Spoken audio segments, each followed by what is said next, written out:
263க்கு 5. போன வாரம் வரைக்கும் ஐபிஎல் வரலாறோட ஹையஸ்ட் ஸ்கோர் இதுதான்.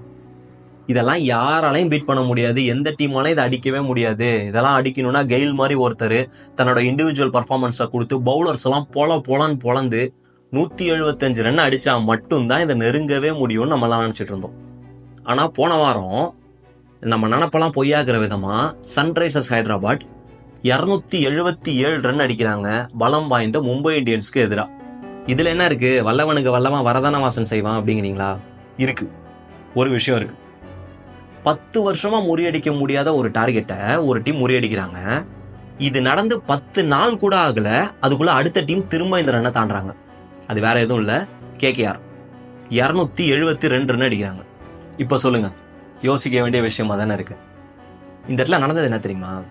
ஒரு சின்ன அதிசயம். நம்ம எல்லாரோட லைஃப்லயுமே ஏதோ ஒரு சில இடத்துல இந்த அதிசயம் கண்டிப்பா நடந்திருக்கும். எல்லா இடத்துலயும் நடக்க வச்சிங்கன்னா உங்க லைஃப்ல வெற்றியோட பாதையை நோக்கி இந்த விஷயம் உங்களை அழைச்சிட்டு போகும். That is braking the mental barrier. நம்ம மனத்தடையை உடைக்கிறது. அதாவது யாராலையும் பண்ணவே முடியாதுன்னு ஒரு சில விஷயங்கள் சொல்லப்பட்டு இருக்கும். கொஞ்சம் உத்து பார்த்தோம்னா உண்மையிலே இது கஷ்டமான விஷயம் மாதிரி தான் தெரியும். இந்த நேரத்தில் நம்ம மனசு ஓகே எல்லாரும் சொல்றாங்க, அப்போ இது ஏதோ ஒரு இடத்துல கஷ்டமான விஷயம் தான், நம்மளால பண்ண முடியாது போல அப்படின்னு நினைக்கும். ஆனா உலகத்துல ஏதோ ஒரு ஆளு ஏதோ ஒரு இடத்துல இந்த விஷயத்த பண்ணி முடிச்சிருப்பாரு. இப்ப அதே மனசு நம்மள்ட்ட என்ன சொல்லணும்னா, அவர் பண்ணிட்டாரு, அப்போ ஒரு ட்ரை பண்ணி பார்ப்போம் நம்மளால முடியுதான்னு அப்படின்னு ஒரு புஷ் கொடுக்கும்.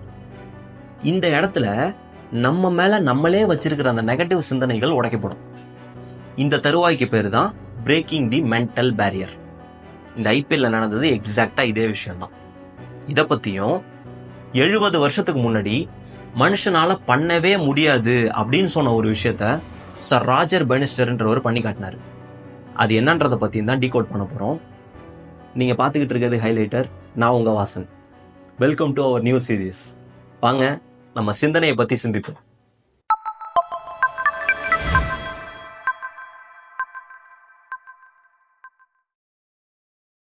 ஃபர்ஸ்ட், இந்த வீடியோவை பார்க்குற நீங்க ஒரு ஸ்போர்ட்ஸ் பர்சனா இருக்கீங்க, இல்லை உங்க சின்ன வயசுல இருந்திருக்கீங்க அப்படின்னா உங்களுக்கு என்னுடைய வாழ்த்துக்கள். இதை நான் ஏன் சொல்றேன்னா, எந்த ஒரு விளையாட்டா இருந்தாலும் சரி, போட்டியா இருந்தாலும் சரி, அதை விளையாடுறவங்களை தாண்டி அதை பார்க்குற ஆடியன்ஸ் இருக்காங்களே, அவங்களோட பார்வையை பொறுத்து அது அவங்களுக்கு பல பாடங்களை கற்றுத்தரும். அதுலேயும் குறிப்பா ஒருத்தர் பல அவமானங்களை தாண்டி ஒரு சாதனையை பண்றாருங்கும் போது அவரோட வாழ்க்கை பயங்கரமான ஒரு கூஸ்பம்ஸா இருக்கும் நமக்கு. அந்த மாதிரி ஒரு மெய்சில் இருக்க வச்ச கதை தான் சர் ராஜர் பெனிஸ்டர் அவரோடது. பேர் எங்கேயோ கேள்விப்பட்ட மாதிரி இருக்குல்ல? ஒருவேளை நீங்க கேள்விப்பட்டிருந்தீங்கன்னா அது கூடவே 4 minutes பேரியர்ன்ற ஒரு டேர்மையும் நீங்க கேள்விப்பட்டிருப்பீங்க.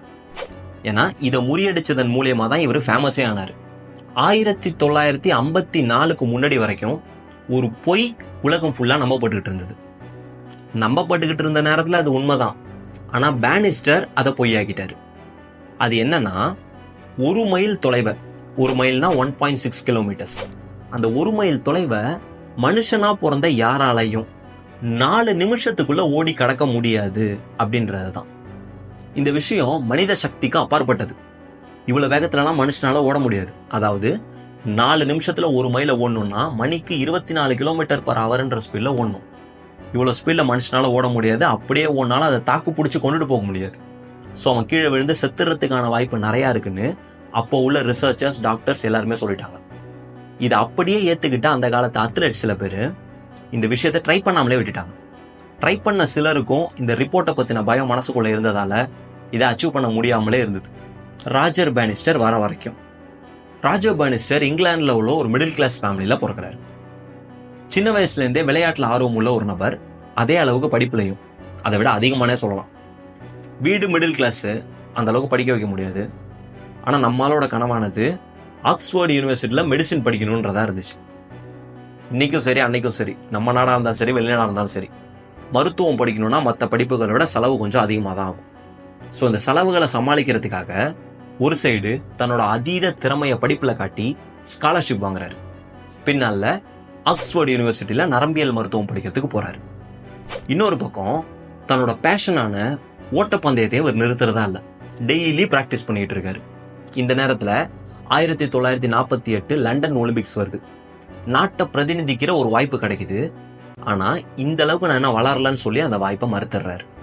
பின்னால 1952 அடுத்த 4 வருஷம் கழிச்சு ஹெல்சிங்கி ஒலிம்பிக்ஸ் வருது. இதுல நாட்டை பிரதிநிதிக்கிற வாய்ப்பு கிடைக்குது ராஜர் பேனிஸ்டருக்கு. நல்லா தான் பர்ஃபார்ம் பண்றாரு. இருந்தாலும் கடைசி நேரத்துல சில நேர மாற்றங்களை ஒலிம்பிக் கமிட்டி பண்றாங்க. இதனால இவருக்கு போதுமான ரெஸ்ட் இல்லாம அந்த போட்டிகளை அட்டன் பண்ண வேண்டிய சூழ்நிலை ஏற்படுது. விளைவு அந்த 1500 மீட்டர் ஓட்டத்துல இவரால் 4ஆவதா தான் வர முடியுது. நாடு திரும்புறாரு. அவ்வளவுதான், மீடியாவோட விமர்சனங்களுக்கு ஆளாயிடுறாரு. அவங்க வைக்கிற விமர்சனம் என்னன்னா, இவர் ட்ரெடிஷ்னல் மெத்தட்ல பிராக்டிஸ் பண்ணல, அதாவது பாரம்பரிய முறையில இவரோட பயிற்சிகள் இல்ல. காரணம், இவர் மெடிசின் படிச்சுக்கிட்டு இருக்காரு. 1 மணி நேரம் தான் ஒரு நாளைக்கு இவரால் பிராக்டிஸ்க்கு ஒதுக்க முடியும். அந்த நேரத்தில் அவரால் முடிஞ்சதை பிராக்டிஸ் பண்ணாரு, இவங்க சொன்ன மாதிரி பண்ணல. அதனாலதான் இவர் தோத்து போயிட்டாருன்னு மீடியா சொல்லுது. இது அவருக்குள்ள பயங்கரமான ஒரு இம்பாக்டை ஏற்படுத்துது. இதுல இருந்து எப்படியாவது வெளில வரணும்னு நினைக்கிற அவரு அடுத்ததா ஒரு ரெக்கார்டை உடைக்கலாம்னு முடிவு பண்றாரு. அங்க அவர் எடுக்கிறது தான் இந்த 4 மினிட்ஸ் பேரியர். இதை எப்படி உடைக்கலாம்னு யோசிக்க ஆரம்பிக்கிறாரு. யோசிக்கிற அவரு எக்கச்சக்கமான மெடிக்கல் ரிசர்ச்சை பண்றாரு. இவரே ஒரு மெடிக்கல் ஸ்டூடெண்ட், ஒரு நியூராலஜிஸ்ட். நரம்பியல் சம்பந்தமா சின்ன சின்ன சேஞ்சஸ்லாம் பண்ணி பிராக்டிஸ்ல சயின்டிபிக் மெத்தடை இம்ப்ளிமெண்ட் பண்றாரு. அது மூலியமா சின்ன சின்ன சேஞ்சஸ்லாம் நல்ல இம்ப்ரூவ்மெண்ட்டையும் பாக்குறாரு. விளைவு 1954 மே 6ஆம் தேதி ஆக்ஸ்போர்ட்ல ஒரு போட்டி நடக்குது. கலந்துக்கிறாரு, ஓடுறாரு. வெறும் 3 நிமிஷம் 59.4 செகண்ட்ஸ்ல 1 மைலை ஓடி கடந்துடுறாரு. அதாவது 4 நிமிஷத்துக்குள்ள ஓடிடுறாரு. அந்த 4 மினிட்ஸ் பேரியர் யாருமே ஓடவே முடியாது, மனுஷனால பண்ணவே முடியாதுன்னு சொன்ன விஷயம், அந்த மித்தை இங்க உடைச்சிடுறாரு. இந்த டைம்ல ஒலிம்பிக்ஸ்ல இவர் தோத்துட்டு வந்ததை தூத்துன அதே media the man who run a miracle mile அப்படின்னு சொல்லி இவரை பாராட்டுறாங்க. இந்த வீடியோவோட ஸ்டார்டிங்ல ஐபிஎல் பத்தின ஒரு நியூஸை பார்த்தோம்ல, அது கூட இந்த விஷயத்த லிங்க் பண்ணணும்னு ஆசைப்படுறேன். எப்படி 10 வருஷமா தொட முடியாத ஒரு டார்கெட்டை ஒரு டீம் அடிச்ச அடுத்த 7ஆவது நாள் இன்னொரு டீம் அடிச்சாங்களோ, அதே மாதிரி ஓடவே முடியாதுன்னு சொன்ன அந்த 4 மினிட்ஸ் பேரியரை ராஜர் பேனிஸ்டர் ஓடி முடிக்கிறாரு. இன்னைக்கு தேதி வரைக்கும் கிட்டத்தட்ட 1800 பேர் அதை ஓடி முடிச்சிருக்காங்க. இந்த ரெக்கார்டை முறியடிச்சிருக்காங்க. ரொம்ப சிம்பிள், ஒரு ஆளால பண்ணிட்டாரு, அப்ப நம்மளால இதை பண்ண முடியும்னு சொல்லி 1800 பேர் முறியடிச்சிருக்காங்க இந்த 4 மினிட் பேரியர் அப்படின்ற ஒரு ரெக்கார்டு. இதுல இன்னொரு ஃபன் ஃபேக்ட் என்ன தெரியுமா? இந்த 4 மினிட்ஸ் பேரியரை ராஜர் பேனிஸ்டர் வெறும் 3 நிமிஷம் 59 செகண்ட்ல ஓடி முடிச்சிருந்தாரு. ஆனா இன்னைக்கு அது ரெக்கார்டே கிடையாது. காரணம், 1999ல HML குர்ரோஜ்ன்ற ஒருத்தர், மொராக்கோ நாட்டை சேர்ந்த ஒருத்தர், இந்த ரெக்கார்டை வெறும் 3 நிமிஷம் 43 செகண்ட்ல வச்சிடறாரு. இன்னைக்கும் இந்த 1 மைல்ல இதுதான் வேர்ல்டு ரெக்கார்டா இருக்கு.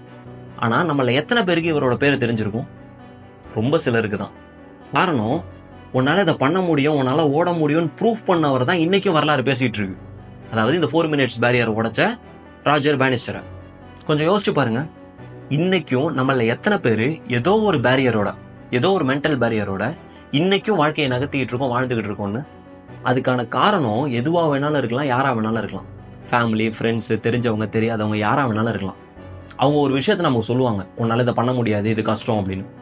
நம்மளும் சரி, நம்மளை பத்தி எல்லாம் தெரிஞ்சோம், உண்மையை சொல்லணும்னா நம்மளை பத்தி அவங்களுக்கு எதுவுமே தெரியாது. ஆனா நம்ம என்ன நினைச்சுப்போம், சரி நம்மளை பத்தி எல்லாம் தெரிஞ்சவங்க, அவங்க சொல்றாங்க, அப்ப கரெக்டா தான் இருக்கும் அப்படின்னு சொல்லி அதை நம்புவோம். குறிப்பா யங்கர் ஜென்ரேஷன் அதை நம்புவாங்க. விளைவு, லைஃப்ல இதெல்லாம் பண்ணா நல்லா இருக்குமா, சரியா இருக்குமா, யாராவது ஏதாவது சொல்லுவாங்களான்னு யோசிச்சு யோசிச்சு யோசிச்சியே அவங்க இதெல்லாம் பண்ணாமலே விட்டுருவாங்க. இந்த இடத்துல நம்ம தெரிஞ்சுக்க வேண்டிய ஒரு விஷயம், ஆங்கில இலக்கிய மேதை பெர்னார்ட் ஷா அவர்கள் ஒரு பொன்மொழி ஒன்று சொல்லியிருப்பார். எதுவுமே செய்யாம வெட்டியா கழிக்கிற வாழ்க்கையை விட தப்பு செஞ்சு வாழ்ற வாழ்க்கை மேலானதும் பாரு. அதாவது தப்பு செய்யும் போதாவது ஏதாவது நீ கத்துப்ப அப்படின்னு அவர் சொல்லுவார். உண்மையா அதுதான். நம்மளால ஏதாவது பண்ண முடியும் அப்படின்றத ஃபர்ஸ்ட் நம்ம நம்பணும். ஏன்னா நம்மளே நம்பலன்னா அடுத்தவங்க நம்ப மாட்டாங்க. நமக்கே நம்ம மேல நம்பிக்கை இல்லைங்கும் போது இன்னொருத்தவங்க நம்ம எப்படி நம்ப வைக்க முடியும்? So just try to break your mental barrier as soon as possible.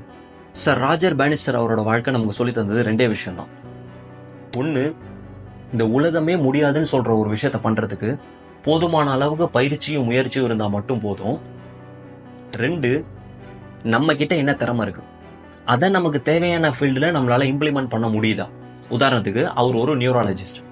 அவரோட அந்த மெடிக்கல் மூளையை கொண்டுட்டு வந்து அவரோட ட்ரைனிங்ல இம்ப்ளிமெண்ட் பண்ணது மூலியமா தான் அவருக்கு சக்சஸ் கிடைச்சது. அதே மாதிரி நம்ம கிட்ட இருக்கிற திறமையை நமக்கு தேவையான பாதையில நம்மளால இம்ப்ளிமெண்ட் பண்ண முடிஞ்சதுன்னா நமக்கும் வெற்றி நிச்சயம். All the very best. இந்த வீடியோ ஏதோ ஒரு இடத்துல உங்களுக்கு ஒரு ஸ்பார்க்கை ஏற்படுத்திருக்கும்னு நினைக்கிறேன். இது ஒரு புது இனிஷியேட்டிவ், இப்போ தான் ஆரம்பிச்சிருக்கோம். இன்ட்ரோ வீடியோவில் இதை பற்றி சொல்ல வந்திருப்பேன், பட் சொல்லியிருக்க மாட்டேன். இது எப்படி இருக்குன்றதை கமெண்ட்டில் சொல்லுங்கள். நல்லா இருந்துச்சுன்னா இதை ஒரு சீரியஸாக மேக் பண்ணி வாரம் ஒரு வீடியோ போடலான்ற ஐடியாவில் தான் இப்போதைக்கு ஆரம்பிச்சிருக்கோம். பட் இந்த வீடியோக்கான வரவேற்பை பொறுத்து தான் இதோட அடுத்த ஸ்டெப். ஸோ எப்படி இருக்குன்றதை கமெண்ட்டில் சொல்லுங்கள். பிடிச்சிருந்ததுன்னா உங்கள் ஃப்ரெண்ட்ஸுக்கும் ஷேர் பண்ணுங்கள். இன்னும் நீங்கள் சப்ஸ்கிரைப் பண்ணலன்னா நம்ம சேனலை சப்ஸ்கிரைப் பண்ணி வச்சுக்கோங்க. எப்போல்லாம் இந்த வீடியோ போடலாம் அப்படின்றத நீங்களே கமெண்ட்டில் ஒரு ஐடியாவாக சொல்லுங்கள். அடுத்த வீடியோவில் பார்க்கலாம். பை.